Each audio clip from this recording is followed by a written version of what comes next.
तो चलिए बड़ी खबर का रुख करेंगे। बिलासपुर के नन्हौल में निजी बस हादसे का शिकार हो गई। बता दें, अनियंत्रित होकर बस जो है खाई में गिर गई। हादसे के बाद बस में 36 श्रद्धालु सवार थे। करीब 27 सवारियों को हल्की चोटें आई हैं। हादसे में 7 यात्री गंभीर रूप से घायल बताए जा रहे हैं। बता दें, यह हादसा गुरु पूर्णिमा के पावन अवसर पर हुआ है और पंजाब से लौट रही इस बस ये जो बस थी वो हादसे का शिकार हो गई।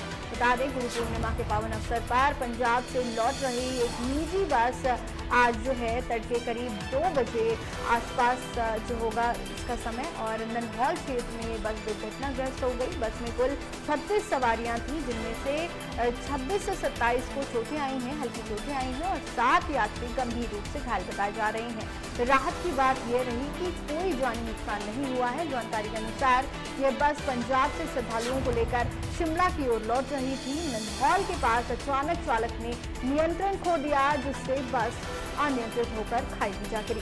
एक बड़ी जानकारी।